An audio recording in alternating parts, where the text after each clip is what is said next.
Hello दोस्तों, आज के अपने इस शो में हम एक ऐसी फिल्म की कहानी की बात करने वाले हैं जिसमें अपनी बेटी को खोने का गम एक माँ को इस हद तक पागल बना देता है कि वो अपनी बेटी को वापस पाने के लिए तांत्रिक क्रियाओं और शैतानी ताकतों का सहारा लेने लगती है। आज की वीडियो में हम बात करने वाले हैं एक most disturbing horror film bring her back के बारे में। इस फिल्म को IMDb पर 7.4 आउट ऑफ 10 की रेटिंग मिली है। आज की इस वीडियो में हम इस फिल्म की पूरी स्टोरी, एंडिंग और इसके पीछे की हिडन थ्योरीज को बहुत ही आसान शब्दों में डिकोड करने वाले हैं। तो वीडियो को बिना स्किप किए आखिर तक जरूर देखें और अगर आप हमारे चैनल पर नए हैं तो इसे अभी सब्सक्राइब कर लीजिए। चलिए अब हम शुरू करते हैं इस फिल्म की कहानी को। फिल्म की शुरुआत कुछ बेहद अजीब और घिनौने रिचुअल से होती है, जहां सोल ट्रांसफर करने की क्रिया हो रही होती है। इसी दौरान कई महिलाओं के साथ अजीब बर्ताव किया जाता है और इस पूरी प्रक्रिया को रिकॉर्ड भी किया जा रहा होता है। इसी दौरान टैनी नाम के किसी शैतान का जिक्र आता है। इस खौफनाक शुरुआती दृश्य के बाद कहानी में पेपर नाम की एक बच्ची की एंट्री होती है जो लगभग अंधी है। उसे केवल हल्की फुल्की आकृतियां और रोशनी ही दिखाई देती है, लेकिन वह किसी इंसान का चेहरा नहीं देख सकती। पेपर के बड़े भाई का नाम एंडी है जो अगले 3 महीनों में 18 साल का होने वाला है। एंडी और पेपर सौतेले भाई बहन हैं क्योंकि उनके पिता ने 2 शादियां की थी, जिसमें उसे पहली पत्नी से एंडी हुआ था और दूसरी से पेपर। अलग अलग माँ होने के बावजूद भी एंडी और पेपर के बीच काफी गहरा लगाव था। कहानी में मोड़ तब आता है जब एक दिन उनके पिता की बाथरूम में गिरकर अचानक मृत्यु हो जाती है। पिता के जाने के बाद एंडी और पेपर पूरी तरह से अनाथ हो जाते हैं। ऐसे समय में चाइल्ड सपोर्ट ऑफिसर वेंडी दोनों बच्चों को लोरेन नाम की एक महिला के फोस्टर होम में रहने के लिए भेज देती है। लोरेन पहले इसी विभाग में काउंसलर के तौर पर काम करती थी, इसलिए वेंडी को उस पर पूरा विश्वास था कि वह दोनों बच्चों की देखभाल अच्छे से करेगी। लोरेन शुरुआत में केवल पेपर को ही गोद लेना चाहती थी, लेकिन एंडी ने साफ कह दिया कि 3 महीने बाद 18 का होते ही वह खुद पेपर की कानूनी कस्टडी मतलब गार्जियनशिप ले लेगा। वह बस तब तक के लिए अपनी बहन के साथ रहना चाहता था, जिस पर लोरेन आखिरकार मान गई। जब दोनों लोरेन के घर पहुंचते हैं तो लोरेन उनका स्वागत करती है। हालांकि हमें साफ नजर आता है कि लोरेन का पूरा ध्यान सिर्फ पेपर पर था और वह एंडी को पूरी तरह से नजरअंदाज कर रही थी। यहाँ तक कि सेल्फी लेते वक्त भी वह एंडी का चेहरा छिपा देती है और उसे बार बार गलत नाम से बुलाती है, जैसे उसे एंडी की मौजूदगी पसंद ही ना हो। लोरेन के घर पर ओलिवर नाम का एक और गोद लिया हुआ बच्चा भी रहता है जो बोल नहीं पाता। लोरेन बताती है कि उसकी अपनी एक बेटी कैथी भी थी जो पेपर की तरह ही अंधी थी, लेकिन घर में स्विमिंग पूल में डूबने से उसकी मौत हो गई और उसी हादसे के बाद से ओलिवर ने बोलना बंद कर दिया था। इसके अलावा हम यह भी महसूस करते हैं कि लोरेन फिलहाल कोई काम नहीं कर रही थी और वह आर्थिक तंगी से जूझ रही थी। पेपर और एंडी को अपना अपना कमरा मिलता है। लोरेन एंडी से बात करने आती है, लेकिन बातचीत के दौरान जब एंडी का ध्यान भटकता है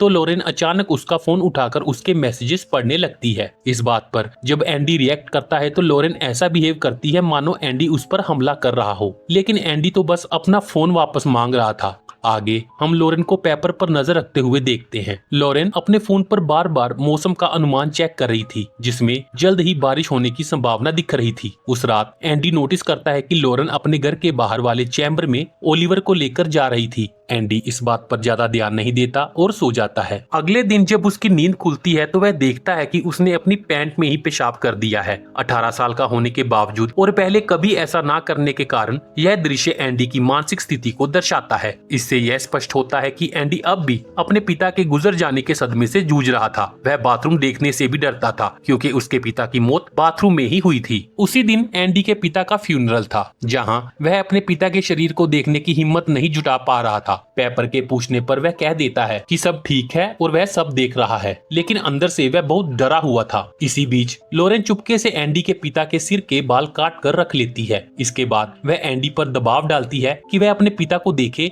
और उन्हें अंतिम अलविदा कहते हुए किस करे। एंडी के लिए यह बहुत मुश्किल था, लेकिन फिर भी वह ऐसा करता है। सभी के जाने के बाद लोरेन भी एंडी के पिता के शव को किस करती है। दूसरी तरफ ओलिवर घर पर ही था और वह बार बार कांच के दरवाजे पर हाथ पटक रहा था। ऐसा करते करते वह कांच तोड़ देता है, जिससे उसके हाथों में चोट आ जाती है। इसके बावजूद वह चोट की परवाह किए बिना घर के बाहर वाले चैम्बर के पास जाता है और उसका दरवाजा खोलने की कोशिश करने लगता है। ओलिवर के इस अजीब व्यवहार की वजह हमें आगे की कहानी में पता चलेगी। फिलहाल लोरेन घर वापस लौटती है और एंडी और पेपर के साथ थोड़ा पार्टी जैसा माहौल बनाती है ताकि वे अपने पिता के खोने के गम को भूल सकें। लोरेन यहाँ एंडी और पेपर दोनों को शराब पीने के लिए देती है और तीनों आपस में अच्छा तालमेल बनाने की कोशिश करते हैं। इसी दौरान नशे की हालत में एंडी और लोरेन एक दूसरे से अपनी बातें शेयर करने लगते हैं, जहाँ लोरेन अपनी मरी हुई बेटी कैथी के गम को जाहिर करती है और एंडी अपने बचपन में पिता द्वारा की गई मारपीट और प्रताड़ना का दर्द साझा करता है। एंडी बताता है कि उसके पिता उसे बाथरूम में शावर चलाकर पीटते थे, जबकि अपनी दूसरी पत्नी की बेटी पेपर से वह बहुत प्यार करते थे। इसी उपेक्षा के कारण एंडी बचपन में ध्यान खींचने के लिए शरारतें किया करता था। बातचीत के बाद जब एंडी सो जाता है तो लोरेन एंडी की पैंट पर एक मग से पेशाब डाल देती है ताकि वह उसे मेंटली परेशान कर सके और उसे पेपर की गार्जियनशिप के लिए अयोग्य साबित कर सके। इसके बाद लोरेन एंडी का फोन उसके चेहरे से अनलॉक करके चेक करती है। फिर ओलिवर की आवाज सुनकर वह उसे नहलाने ले जाती है और उससे अजीबोगरीब बातें करती है, जहां आईने में ओलिवर की जगह एक शैतान की झलक दिखती है और आईना टूट जाता है, जिससे साफ होता है कि ओलिवर कोई सामान्य बच्चा नहीं था।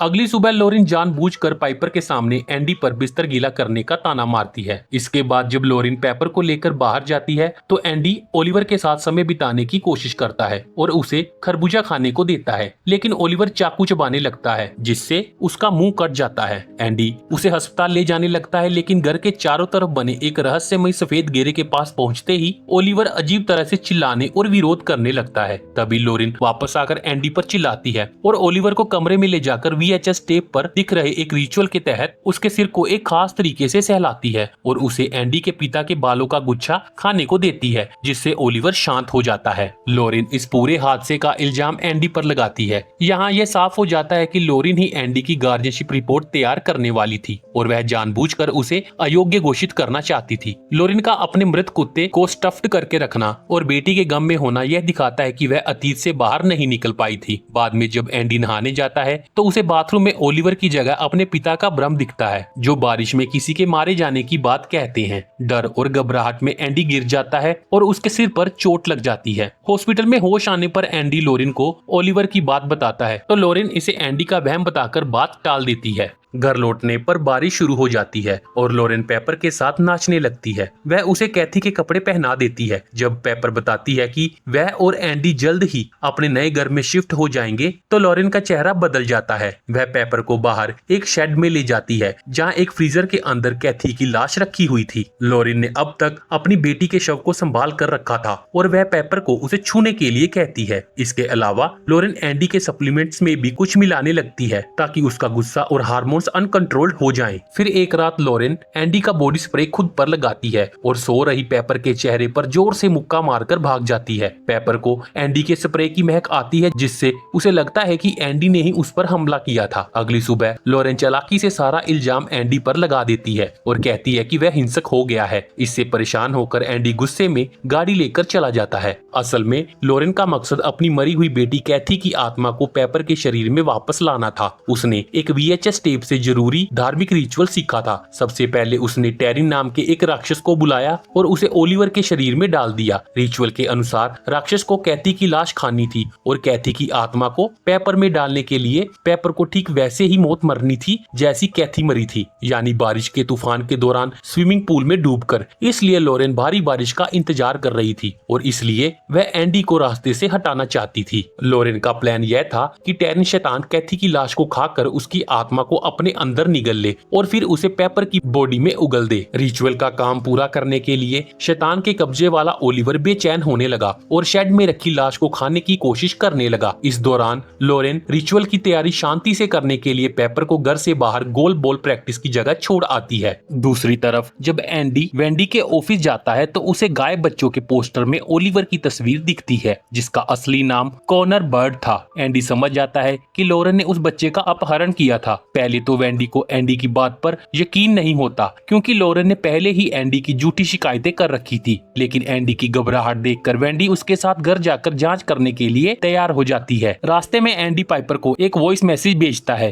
कि लोरेन खतरनाक है और वह कभी अपनी बहन को कोई नुकसान नहीं पहुंचाएगा। वहीं दूसरी तरफ घर पर शैतान बहुत ज्यादा खतरनाक हो चुका था और उसने हमला करके लोरेन के हाथ पर बुरी तरह काट लिया था। जब वेंडी और एंडी वहां पहुंचते हैं तो वेंडी लोरेन के हाथ से खून बहता देखकर सवाल पूछने लगती है। लोरेन अपना आपा खो देती है और चिल्लाने लगती है और अपना सच बता देती है। बाहर एंडी उसे शेड दिखाता है जहां ओलिवर कैथी की लाश खा रहा था। खतरा महसूस होते ही वेंडी और एंडी भागने की कोशिश करते हैं, लेकिन लोरेन कार से उन दोनों को टक्कर मार देती है। इस हादसे में वेंडी की मौके पर ही मौत हो जाती है और एंडी को लोरेन पानी में डुबोकर मार डालती है। इसके बाद लोरेन पेपर को घर वापस लाती है। ओलिवर एंडी की आवाज निकालकर पेपर को बुलाता है, लेकिन पेपर उसे छूकर समझ जाती है कि वह एंडी नहीं है, क्योंकि उसके सिर पर बाल नहीं थे। डरकर पेपर खुद को बाथरूम में बंद कर लेती है, जहां उसे एंडी की लाश महसूस होती है। तभी लोरेन दरवाजा तोड़कर अंदर आती है और अपना प्लान बताते हुए पेपर को मारने की कोशिश करती है। पेपर भागते समय दीवार से टकराकर बेहोश हो जाती है। लोरेन उसे घसीटकर स्विमिंग पूल में ले जाती है और पानी में डुबोने लगती है। डूबते वक्त पेपर को होश आता है और वह माँ कहकर चिल्लाती है। यह सुनकर लोरेन एक पल के लिए सहम कर रुक जाती है। इसी मौके का फायदा उठाकर पेपर पूल से निकलकर सड़क की तरफ भागती है, जहां एक कार में जा रहा एक कपल उसे बचा लेता है। वहीं शैतान के कब्जे वाला ओलिवर भी पेपर के पीछे भागते हुए घर के सफेद सुरक्षा घेरे से बाहर निकल जाता है, जिससे उसके अंदर का शैतान भी उसके शरीर से बाहर निकल जाता है। बाद में पुलिस आकर घायल कॉनर को सुरक्षित बचा लेती है। इसके बाद पुलिस लोरेन के घर पहुंचती है, जहां वह अपनी बेटी कैथी की आधी खाई हुई लाश को लेकर पूल में बैठी हुई थी। पुलिस लोरेन को चारों तरफ से घेर लेती है और फिल्म वहीं पर खत्म हो जाती है। तो दोस्तों, ये थी फिल्म ब्रिंग हर बैक की कहानी। तो अगर हम इस फिल्म की थ्योरी की बात करें तो यह फिल्म मुख्य थ्योरी गिल्फ ऑब्सेशन और डार्क अकल्ट के इर्द गिर्द घूमती है। इस थ्योरी के मुताबिक इंसान की मौत के बाद भी उसकी आत्मा कुछ समय तक शरीर के आसपास ही रहती है। लोरेन इसी थ्योरी का फायदा उठाकर अपनी मृत बेटी कैथी की आत्मा को पेपर के शरीर में ट्रांसफर करना चाहती थी। इसके लिए वह टेरी नाम के एक भूखे और हिंसक शैतान का सहारा लेती है, जिसे उसने किडनैप किए गए बच्चे कॉनर के शरीर में डाल रखा था। थ्योरी के अनुसार शैतान पहले कैथी की संरक्षित लाश को खाकर उसकी आत्मा को अपने अंदर सोखेगा और फिर उसे पेपर के शरीर में उगल देगा। लेकिन इसके लिए पेपर को भी ठीक उसी तरह से मरना होगा जैसे कैथी मरी थी, यानी भारी बारिश के दौरान स्विमिंग पूल में डूबकर। फिल्म में दिखाया गया सफेद घेरा इस रिचुअल की सीमा रेखा है, जिसके अंदर ही शैतानी ताकत काम करती है। गहराई से देखें तो यह फिल्म सिर्फ एक हॉरर कहानी नहीं है, बल्कि यह टॉक्सिक मदरहुड और किसी अपने को खो देने के उस पागलपन को दर्शाती है, जहां एक माँ का अधूरा दुख और गिल्ट उसे एक हैवान बना देता है। तो दोस्तों, यह थी फिल्म ब्रिंग हर बैक की पूरी कहानी। आप इस फिल्म के बारे में अपनी राय नीचे कमेंट करके जरूर बताइए। अगर वीडियो पसंद आई हो तो इसे लाइक करें और ऐसी ही और भी हॉरर मूवी की एक्सप्लेनेशन के लिए हमारे चैनल को सब्सक्राइब करना ना भूलें। तो मिलते हैं आपसे अगली वीडियो में। Thank you.